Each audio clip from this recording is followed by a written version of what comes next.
जय श्री कृष्ण।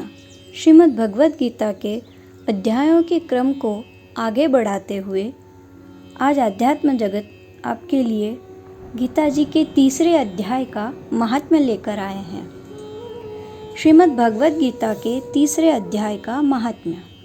श्री भगवान कहते हैं, प्रिय, जनस्थान में एक जड़ नामक ब्राह्मण था जो कौशिक वंश में उत्पन्न हुआ था। उसने अपना जातीय धर्म छोड़कर बनिए की वृत्ति में मन लगाया। उसे पराई स्त्रियों के साथ व्यभिचार करने का व्यसन पड़ गया था। वह सदा जुआ खेलता, शराब पीता और शिकार खेलकर जीवों की हिंसा किया करता था।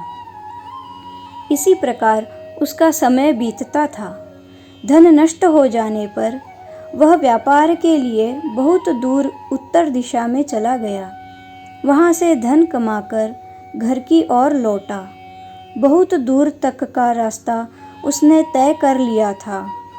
एक दिन सूर्यास्त हो जाने पर जब दसों दिशाओं में अंधकार फैल गया, तब एक वृक्ष के नीचे उसे लुटेरों ने धर दबाया और शीघ्र ही उसके प्राण ले लिए। उसके धर्म का लोप हो गया था, इसलिए वह बड़ा भयानक प्रेत हुआ। उसका पुत्र बड़ा धर्मात्मा और वेदों का विद्वान था। उसने अब तक पिता के लौट आने की राह देखी। जब वे नहीं आए, तब उनका पता लगाने के लिए वह स्वयं भी घर छोड़कर चला दिया। वह प्रतिदिन खोज करता, मगर राहगीरों से पूछने पर भी उसे उनका कुछ समाचार नहीं मिलता था। तदनंतर एक दिन एक मनुष्य से उसकी भेंट हुई जो उसके पिता का सहायक था। उससे सारा हाल जानकर उसने पिता की मृत्यु पर बहुत शोक किया। वह बड़ा बुद्धिमान था। वह बहुत कुछ सोच विचार कर पिता का पारलौकिक कर्म करने की इच्छा से आवश्यक सामग्री साथ ले उसने काशी जाने का विचार किया। मार्ग में 7-8 मुकाम डालकर वह 9वें दिन उसी वृक्ष के नीचे पहुंचा जहां उसके पिता मारे गए थे। उस स्थान पर उसने संध्योपासना की और गीता के तीसरे अध्याय का पाठ किया। इसी समय आकाश में बड़ी भयानक आवाज हुई। उसने अपने पिता को भयंकर आकार में देखा।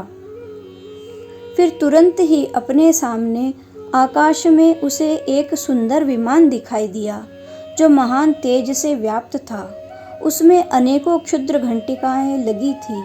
उसके तेज से समस्त दिशाएं अलौकिक हो रही थी। यह दृश्य देखकर उसके चित्त की व्यग्रता दूर हो गई।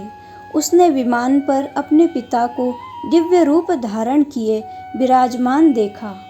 उनके शरीर पर पीतांबर शोभा पा रहा था और मुनिजन उनकी स्तुति कर रहे थे। उन्हें देखते ही पुत्र ने प्रणाम किया। तब पिता ने भी उसे आशीर्वाद दिया। तत्पश्चात उसने पिता से यह सारा वृत्तांत पूछा। उसके उत्तर में पिता ने सब बातें बताकर इस प्रकार कहना आरंभ किया, बेटा, दैववश मेरे निकट गीता के तृतीय अध्याय का पाठ करके तुमने इस शरीर के द्वारा किए हुए दुस्त्यज कर्म बंधन से मुझे छुड़ा दिया। अतः अब घर लौट जाओ, क्योंकि जिसके लिए तुम काशी जा रहे थे वह प्रयोजन इस समय तृतीय अध्याय के पाठ से ही सिद्ध हो गया है। पिता के यों कहने पर पुत्र ने पूछा, तात, मेरे हित का उपदेश दीजिए तथा और कोई कार्य जो मेरे लिए करने योग्य हो बतलाइए। तब पिता ने उससे कहा, अनग, तुम्हें यही कार्य फिर करना है। मैंने जो कर्म किया है वही मेरे भाई ने भी किया था। इससे वे घोर नरक में पड़े हैं। उनका भी तुम्हें उद्धार करना चाहिए तथा मेरे कुल के और भी जितने लोग नरक में पड़े हैं उन सब का भी तुम्हारे द्वारा उद्धार हो जाना चाहिए। यही मेरा मनोरथ है। बेटा, जिस साधन के द्वारा तुमने मुझे संकट से छुड़ाया है उसी का अनुष्ठान औरों के लिए भी करना उचित है। उसका अनुष्ठान करके उससे होने वाला पुण्य उन नारकी जीवों को संकल्प करके दे दो। इससे वे समस्त पूर्वज मेरी ही तरह यातना से मुक्त हो स्वल्प काल में ही श्री विष्णु के परम धाम को प्राप्त हो जाएंगे। पिता का यह संदेश सुनकर पुत्र ने कहा, तात, यदि ऐसी बात है और आपकी भी ऐसी ही रुचि है तो मैं समस्त नारकी जीवों का नरक से उद्धार कर दूंगा। यह सुनकर उसके पिता बोले, बेटा, एवमस्तु, तुम्हारा कल्याण हो, मेरा अत्यंत प्रिय कार्य संपन्न हो गया।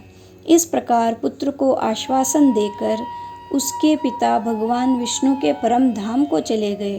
तत्पश्चात वह भी लौटकर जनस्थान में आया और परम सुंदर भगवान श्री कृष्ण के मंदिर में उनके समक्ष बैठकर पिता के आदेशानुसार गीता के 3 अध्याय का पाठ करने लगा। उसने नारकी जीवों का उद्धार करने की इच्छा से गीता पाठ जनित सारा पुण्य संकल्प करके दे दिया। इसी बीच में भगवान विष्णु के दूत यातना भोगने वाले नारकी जीवों को छुड़ाने के लिए यमराज के पास गए। यमराज ने नाना प्रकार के सत्कारों से उनका पूजा किया और कुशल पूछी। वे बोले, धर्मराज, हम लोगों के लिए सब और आनंद ही आनंद है। इस प्रकार सत्कार करके पितृलोक के सम्राट परम बुद्धिमान यम ने विष्णु दूतों से यमलोक में आने का कारण पूछा। तब विष्णु दूतों ने कहा, यमराज, शेष शैया पर शयन करने वाले भगवान विष्णु ने हम लोगों को आपके पास कुछ संदेश देने के लिए भेजा है। भगवान हम लोगों के मुख से आपकी कुशल पूछते हैं और यह आज्ञा देते हैं कि आप नरक में पड़े हुए समस्त प्राणियों को छोड़ दें।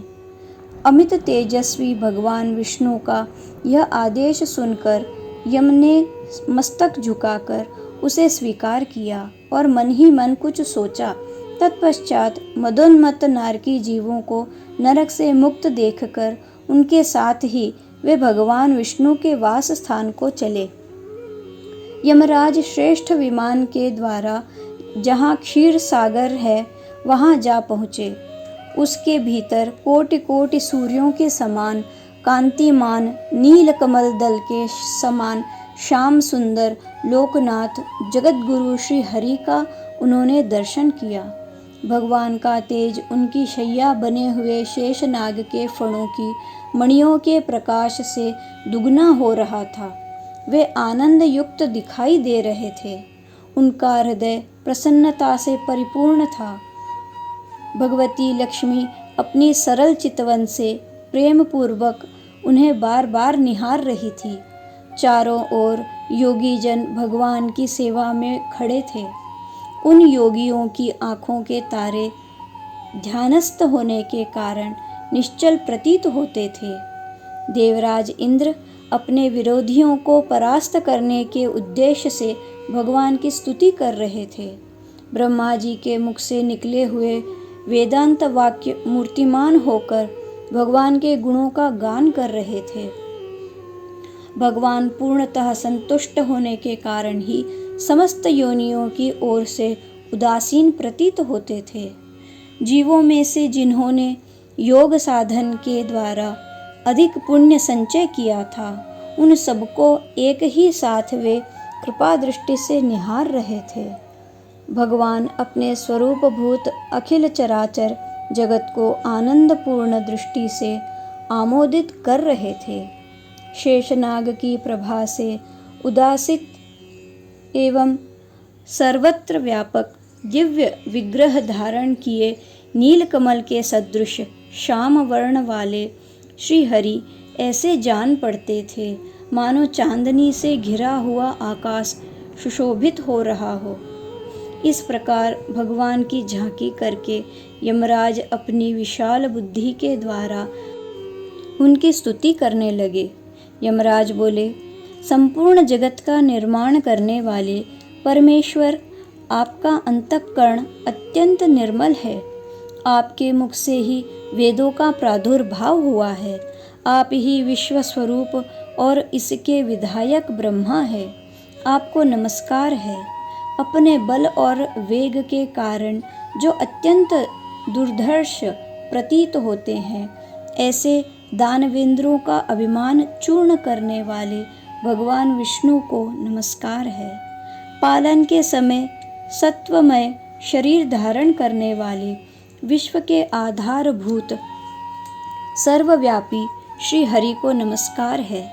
समस्त देहधारियों की पातक राशि को दूर करने वाले परमात्मा को प्रणाम है। जिनके ललाटवर्ती नेत्र के तनिक सा खुलने पर भी आग की लपटें निकलने लगती है, उन रुद्र रूपधारी आप परमेश्वर को नमस्कार है। आप संपूर्ण विश्व के गुरु, आत्मा और महेश्वर हैं। अतः समस्त वैष्णव जनों को संकट से मुक्त करके उन पर अनुग्रह करते हैं। आप माया से विस्तार को प्राप्त हुए अखिल विश्व में व्याप्त होकर भी कभी माया अथवा उससे उत्पन्न होने वाले गुणों से मोहित नहीं होते। माया तथा माया जनित गुणों के बीच में स्थित होने पर भी आप पर उनमें से किसी का प्रभाव नहीं पड़ता। आपकी महिमा का अंत नहीं है, क्योंकि आप असीम है। फिर आप वाणी के विषय कैसे हो सकते हैं? अतः मेरा मौन रहना ही उचित है। इस प्रकार स्तुति करके यमराज ने हाथ जोड़कर कहा, जगतगुरु, आपके आदेश से इन जीवों को गुण रहित होने पर भी मैंने छोड़ दिया है। अब मेरे योग्य और जो कार्य हो उसे बताइए। उनके यों कहने पर भगवान मधुसूदन मेघ के समान गंभीर वाणी द्वारा मानो अमृत से सींचते हुए बोले, धर्मराज, तुम सबके प्रति समान भाव रखते हुए लोगों का पाप से उद्धार कर रहे हो। तुम पर देहधारियों का भार रखकर मैं निश्चिंत हूँ। अतः तुम अपना काम करो और अपने लोक को लौट जाओ। यों कहकर भगवान अंतर्धान हो गए। यमराज भी अपनी पुरी को लौट आए। तब वह ब्राह्मण अपनी जाति के और समस्त नारकी जीवों का नरक से उद्धार करके स्वयं भी श्रेष्ठ विमान पर श्री विष्णु धाम को चले गए। श्रीमद् भगवद गीता के 3 अध्याय का महात्म्य संपूर्ण हुआ। आपको कैसा लगा यह कमेंट करके अवश्य बताएं और आगे अधिक से अधिक भगवत भक्तों में इसे शेयर करें ताकि वे भी इन कथाओं का लाभ ले सकें। जय श्री कृष्ण। धन्यवाद।